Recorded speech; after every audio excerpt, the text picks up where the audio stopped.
Hi, I'm Michelle.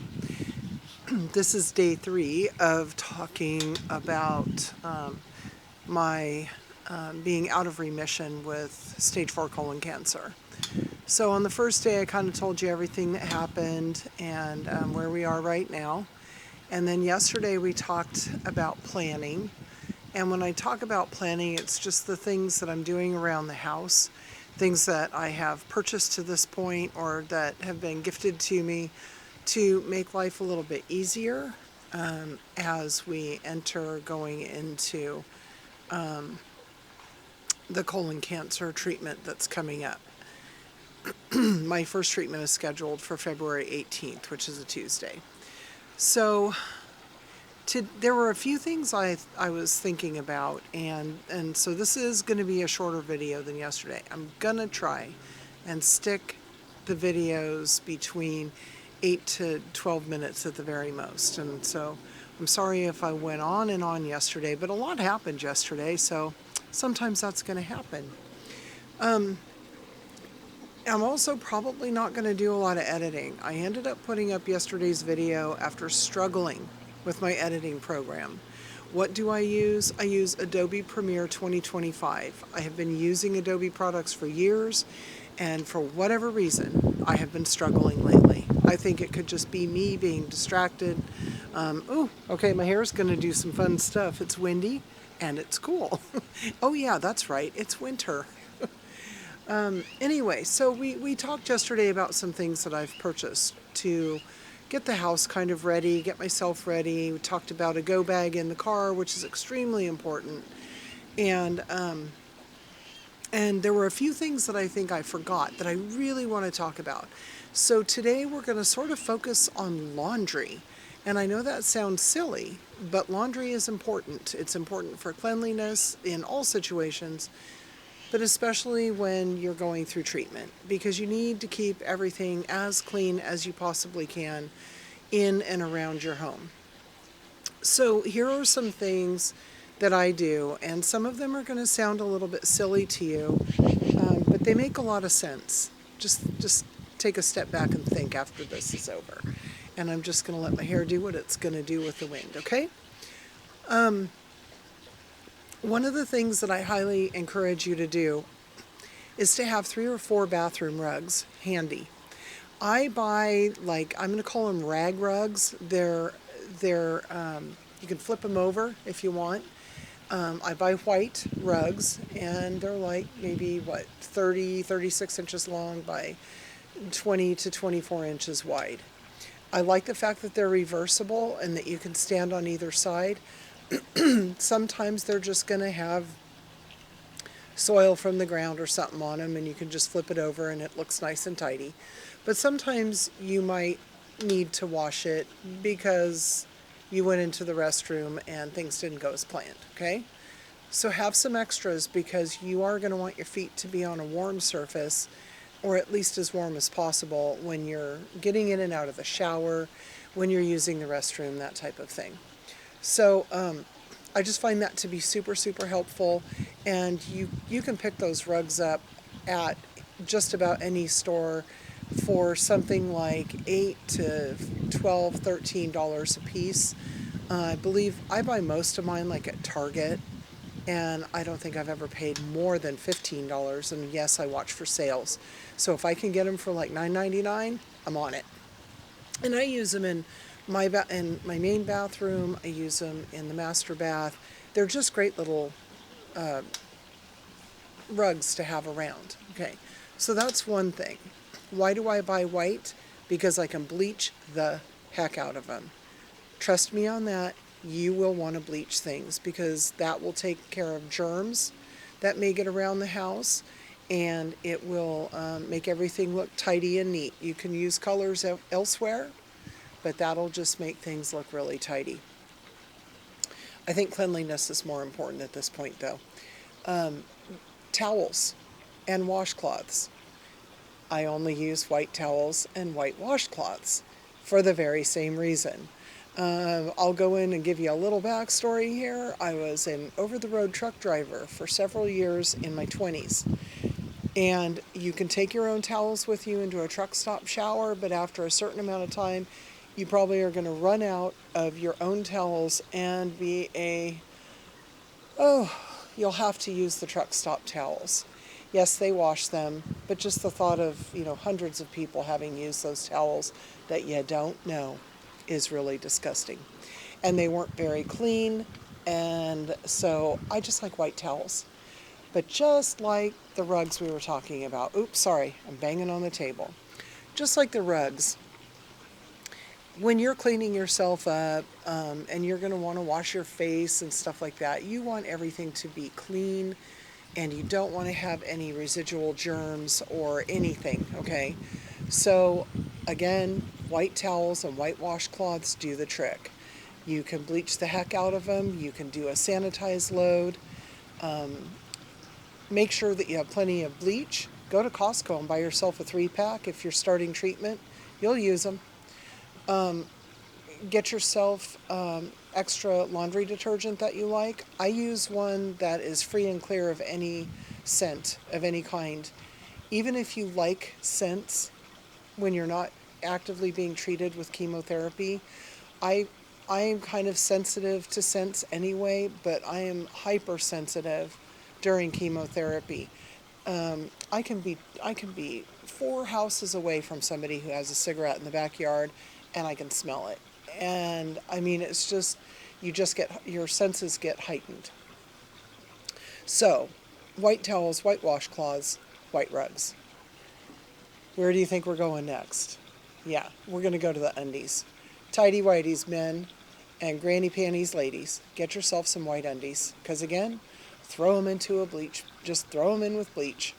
So, what I do typically is I have a special laundry basket for my undergarments. I tend to wear white undershirts, my husband's white undershirts, because I feel like they're super comfortable to sleep in.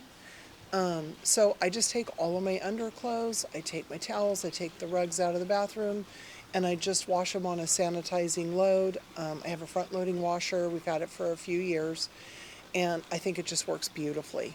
If you don't have that, you can always run a second load in your washer.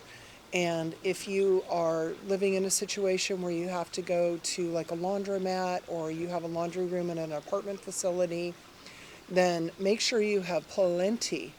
I hope they still use quarters, but make sure that you have plenty of quarters on hand and everything you're going to need to clean those things.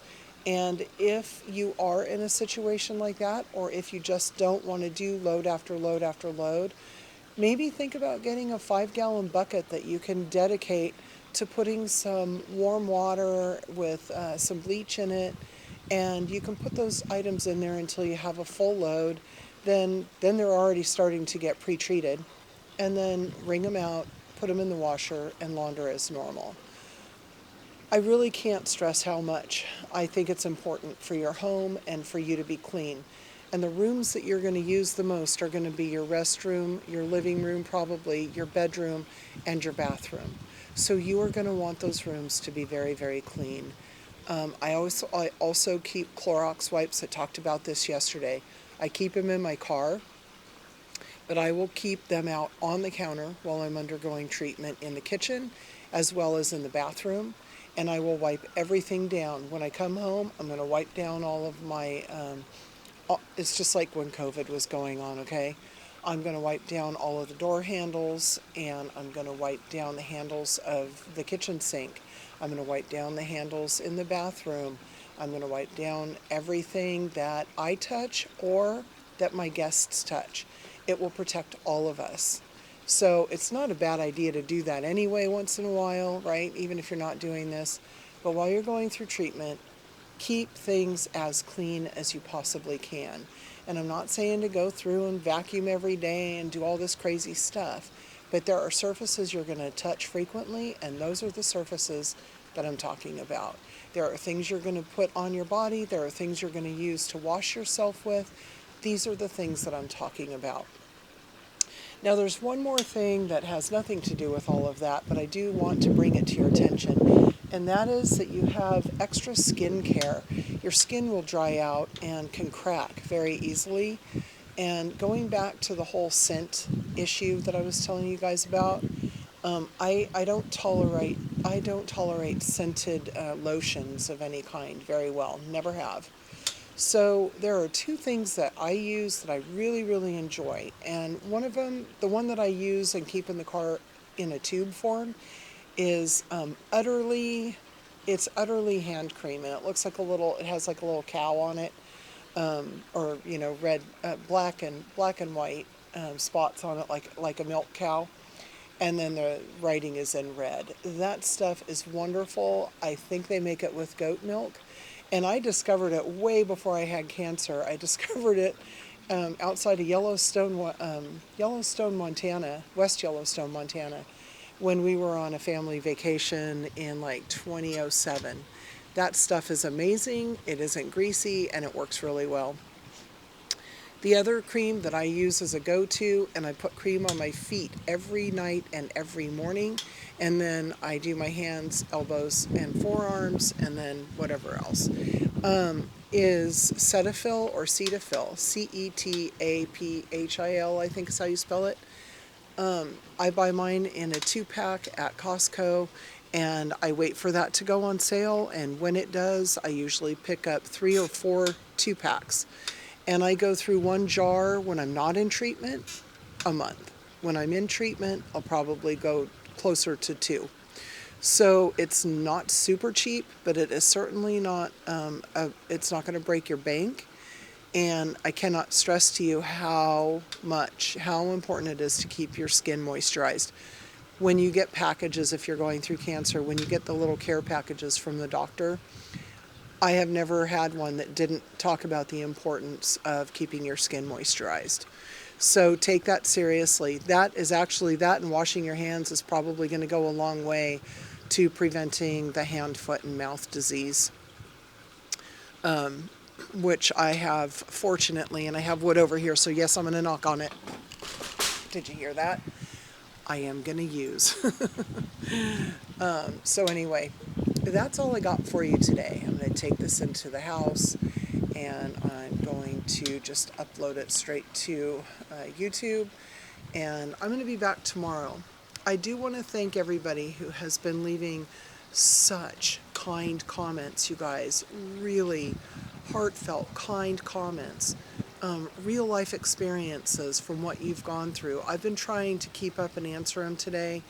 My phone ran out of juice. I put it on the charger, and now my husband and I need to run up to the store and get a couple of things before it gets dark and before it's dinner time.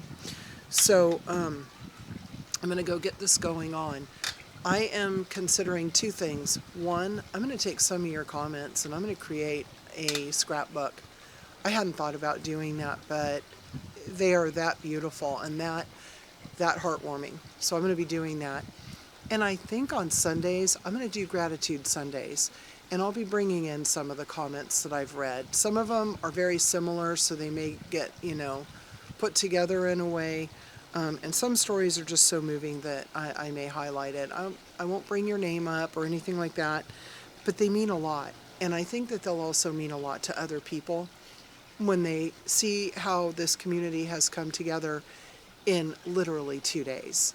2 days.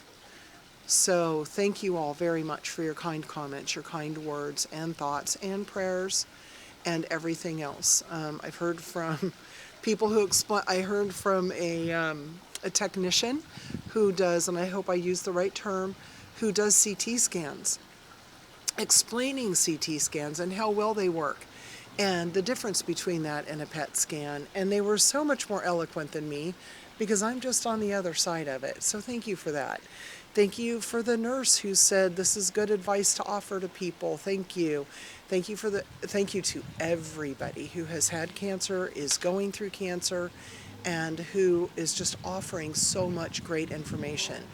And for those who aren't going through it, the dogs are going to bark. For those who aren't going through it and are still offering support, you really have no idea what that means, because your only vested interest is to be kind to people. And that is wonderful. That that's just wonderful. So thank you. I am humbled and I'm cold, so I'm going to go inside. I've got a nice little thermal shirt on, but maybe I should have put a jacket on. Sun's just behind a tree right now. So have a great day, everybody. Have a wonderful Saturday. And I will get on earlier tomorrow because there's this football game on in America. I think it's worldwide now that everybody's going to want to watch. So I'm going to get on and talk about the gratitude nice and early tomorrow. I'll see you later, everybody. Be kind.